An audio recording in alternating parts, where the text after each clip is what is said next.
Hey everyone, how's it going? Welcome to, can you believe it? The season finale of Telling Tall Tales the Right Way.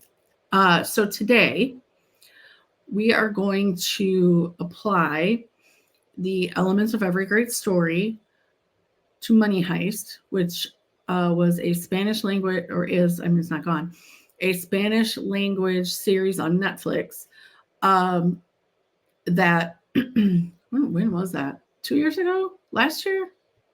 I don't know. I think it was last year. Everybody was anxiously awaiting like the final episodes of the season. It was one of Netflix's most watched shows. Anyway, okay. So the reason why I want to talk about it, first of all, storytelling was amazing.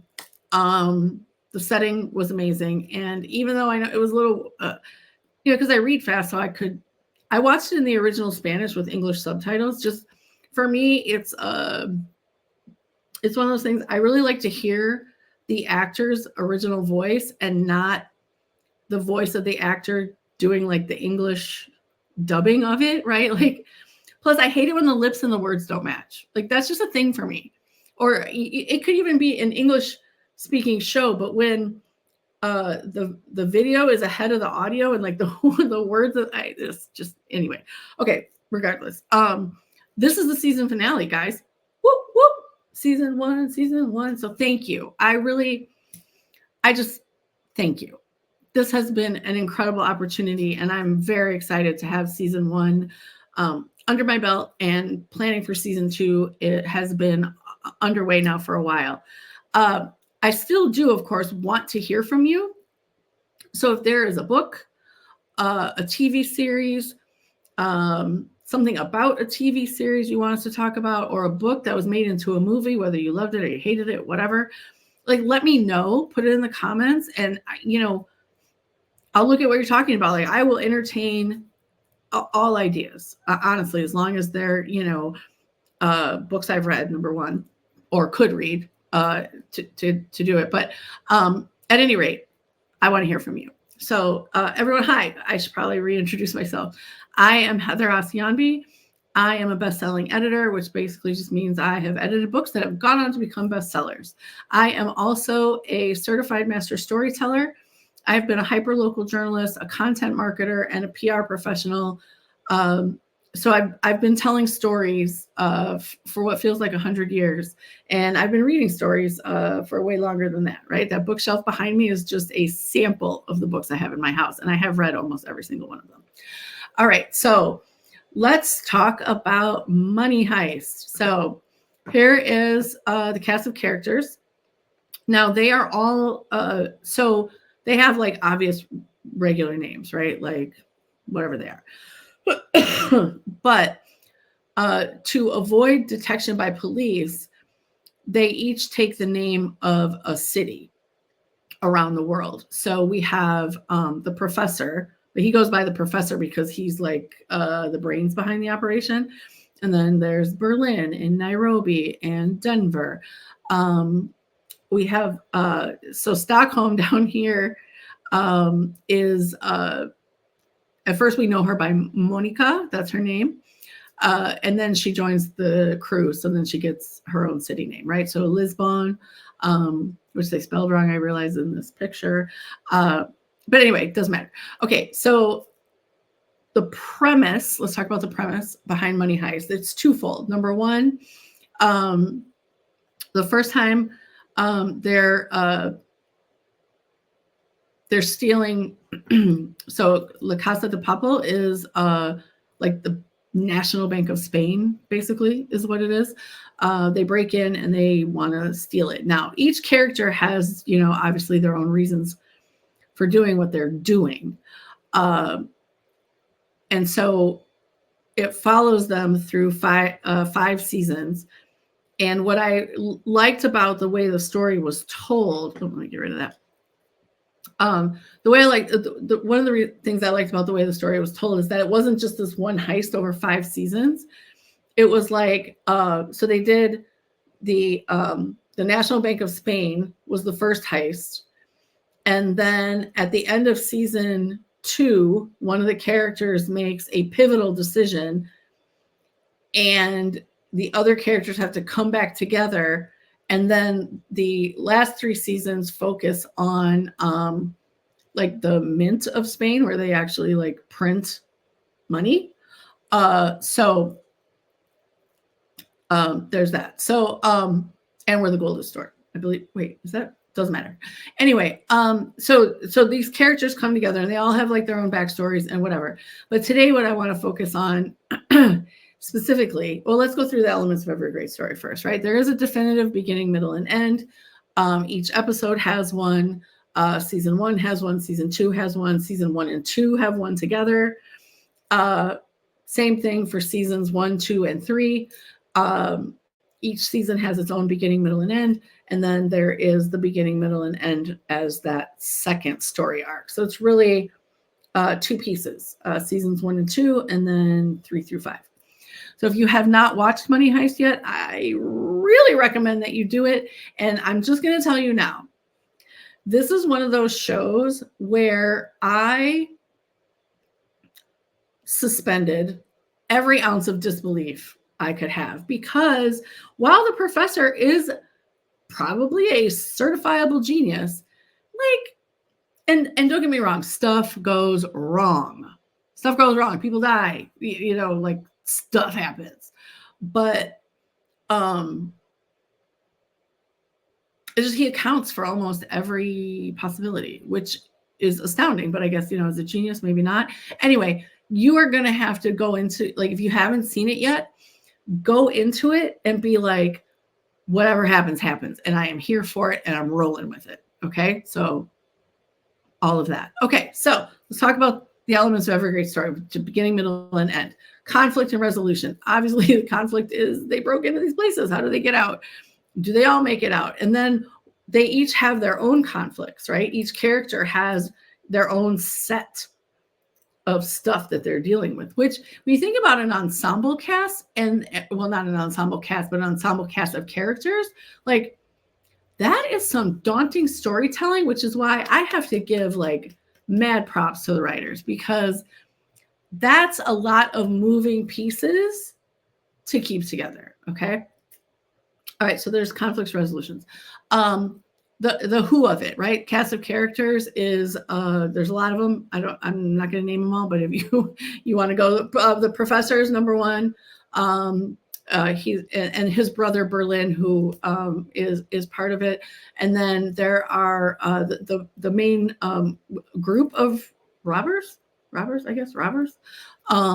We have Denver, his dad Moscow, Nairobi, Tokyo, Rio.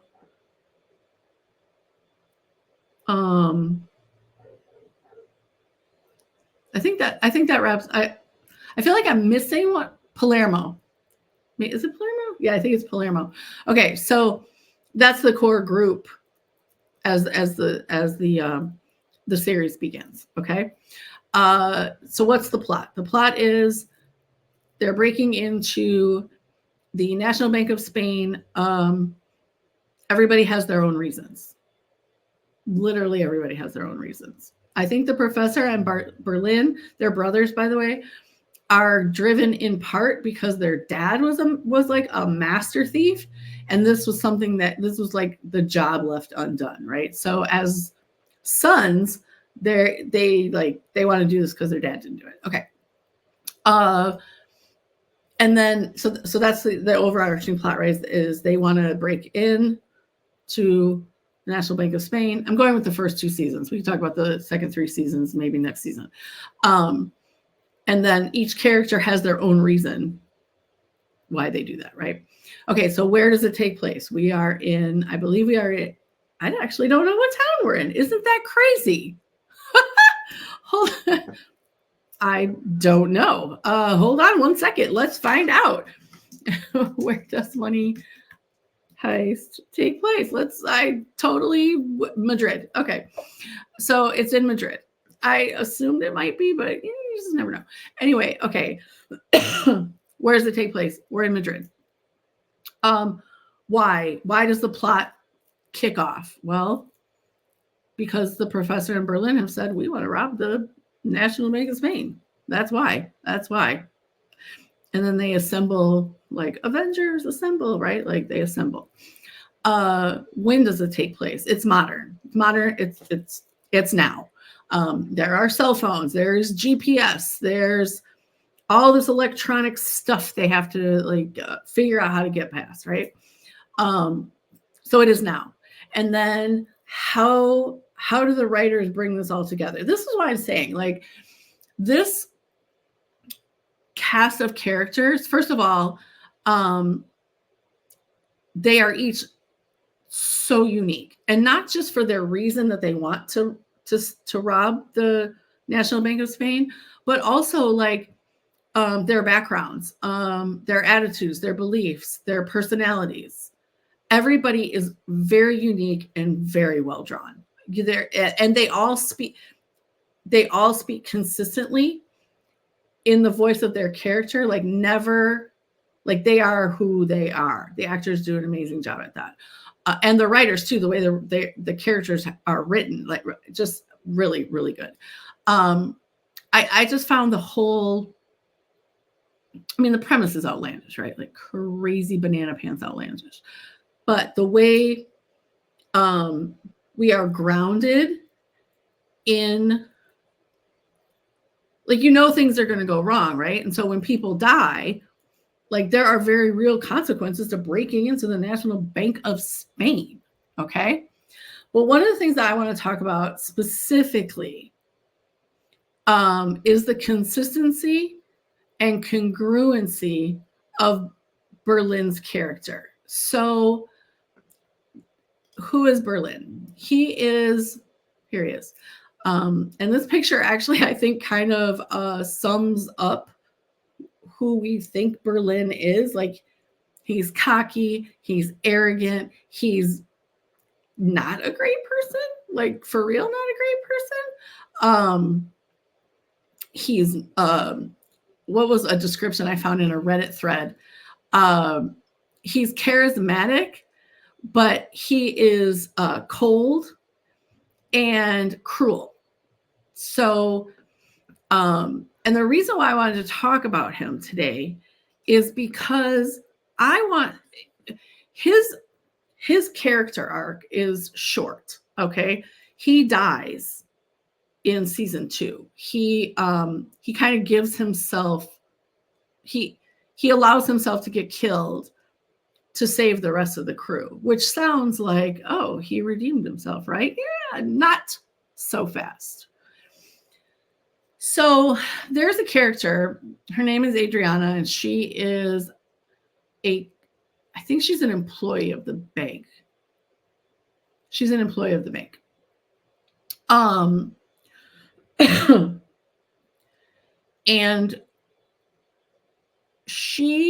trying to think of how to phrase this. She's also a drug addict. And so she goes and seduces Berlin so that he will continue to give her drugs. Now, that's heinous because she's clearly doing it for a survival thing, right? Like, I'll have sex with you if you let me live and you feed me drugs. And he's like, okay, right? Despicable. Despicable. He's the one person on the crew where you're like, this dude, you will love to hate him. And for good reason. For good reason. Okay? But the way Money Heist is set up is it is not a linear story. We do jump back and forth in time. So because of that, Berlin dies in season 2, but the character is still part of the show, and therefore so is the actor in seasons 3 and 4. And so we learn more about him. Namely, he wants to do this heist with his brother to kind of like do the job their dad couldn't do, because he's also terminally ill. He's dying. Which, okay, all right, police going by. Anyway, which, okay, fine, right? Like, I can understand you want to pull this one last job before you die, whatever. But must you be so awful? Like, awful. He's awful. And so Adriana and him have this kind of like yuck about, gross. And like, you literally, I felt myself recoil. I was like, oh, is this what we're doing? We're victimizing women? Ugh. Yeah. No. No. But then as the story goes on, what we learn is that, he's compelling. He's a compelling character, right? Because he has, this heinous part of him, but then he also exhibits moments of empathy, and he's actually charming. And so then as a viewer, I'm struggling to reconcile these things, because I'm like, you don't get to be nice after you, like, what? Anyway, so he's definitely morally ambiguous. But like most people, I mean, are we all just simple? No, like, we're all complex characters. And that's another reason why I liked Another reason why I liked Money Heist is because the characters are not like, they're not flat. They're multidimensional, which I really, really appreciate that. So,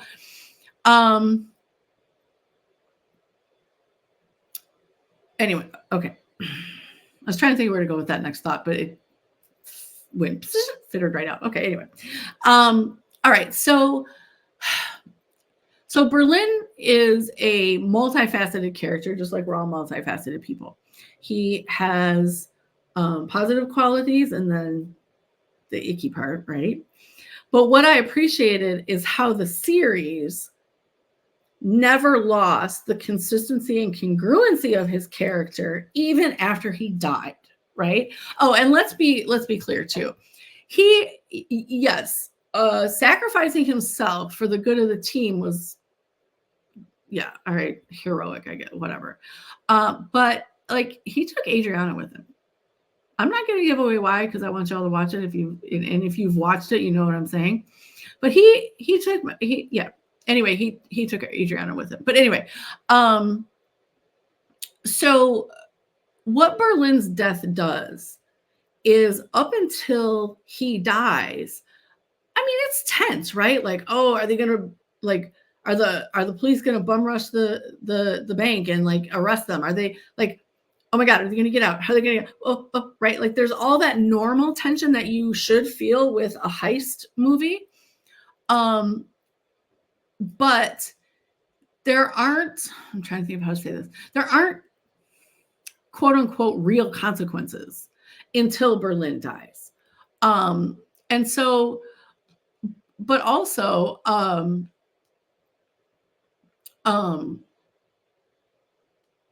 what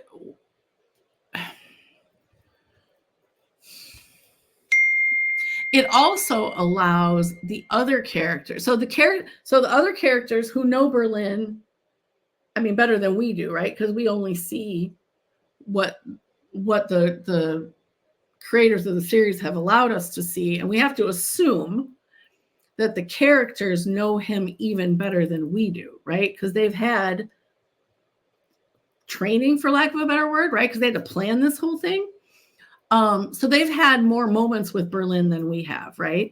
But what his death did also, because it was slightly redemptive in nature, it does create more of that, I guess, morally gray ground, right? Between the viewers and the characters, because the characters are like, oh my God, I can't believe he died to save us. And then on the other hand, they're like, but he was not a good person. Like, yeah, great on the team, wonderful. But in the end, not a good person, right? So in that way, I do wonder if the writers of Money Heist, and I specifically did not look this up when I was getting materials and reading Reddit threads and looking up.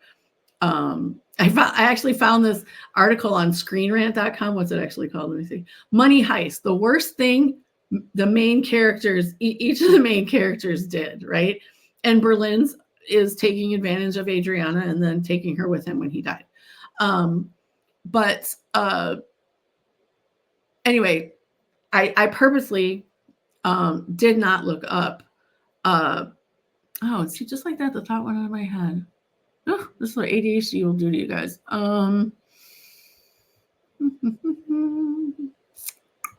Yeah, just that fast. Whoop, right out of my head. Okay, doesn't matter. Anyway, moving on. I'm sorry. Yes, the writers. I didn't look this up because I wanted to. I want us to have our own opinions and then like talk about it. I don't know if the writers really want us to feel an emotional, if not connection, at least somewhat understanding of Berlin's character. After he dies, and I am like in seasons 3 and 4, we do learn more about him, but not just besides his terminal illness, but we get to know him more as like a person and understand like his trauma and what goes into making him who he is. But overall, did the writers want us to feel like his arc, especially through the end of season 2, was redemptive? I didn't look that up because I'm not sure how I feel about it. I mean, like the Screen Rant story, right? Like, what is the worst thing each character has done besides obviously rob a bank or want to rob a bank or successfully rob a bank? But I do wonder if they wanted us to feel like we should be more understanding of Berlin because of what we learn about him in subsequent seasons. Like, does that change the way we think and feel about him? Now, I'm going to admit I struggled because I do like a good character arc. Like, you give me a good character arc, even one that has like little twists and turns, which, by the way, Money Heist can get away with, like more so than other series because they do constantly jump back and forth in time. So we do learn about these characters more and more as the story moves forward, right? So it can get away with that a little bit, but yeah, I don't know. I don't know. I don't know how I feel about that. What I do know is that you should absolutely watch it if you have not. And I don't know if you. So, okay, true story. As you can tell from the gray hair, getting a little older. So I like subtitles. Even if I'm watching something in English, I like the subtitles. It's just a thing. So, but I did watch it in the original Spanish because I wanted to hear the actors' real voices. It just throws me off like super a lot to hear the dubbing. Plus, we have that whole lip thing not matching. So if you watched Money Heist, and I'm talking specifically of the first 2 seasons, what did you think about Berlin? What did you think about the way the writers portrayed him as a character? And then the way he died, and did that make you change your opinion about him? So that's what I want to know. So let me know in the comments what you thought about it. And then, you can feel free if you want to comment about like what you thought about the whole season, right? Or the whole series rather. I'm going to tell you now, me and my friend were on the phone watching every episode of the last part of season 5 together. I mean, not in a binging sort of way, because that would have been like, I don't know, 6 or 7 hours of TV or something like that. But like we'd be like, okay, we're going to watch 2 episodes today, right? Because it was just that good. And I like watching TV with other people. I like watching movies with other people because I want to talk about, not movies so much if you're in a theater, because, but to be able at home to press pause and be like, yo, what? Or, oh my God, I can't believe that happened. Or even to feel like sad and be like, oh my God, right? I love that. So anyway, so that's how we did the second half of season 5. Okay, so if you have watched Money Heist, either the first 2 seasons, last 3 seasons, or in its entirety, you want to talk about it, please leave comments or leave your comments down below. But also, if you have any ideas for what you would like to talk about in season 2, books, TV shows, or books made into movies, or whatever, let me know, and we'll see what we can do. But otherwise, thank you for joining me for season 1 of Telling Tall Tales the Right Way. This has been a thrill of a lifetime, and I'm excited to see where we go from here. So take it easy. Thank you for joining me, and I hope you have a good rest of your morning, afternoon, or evening if you are not catching this when it first airs. Take care. Thank you so much.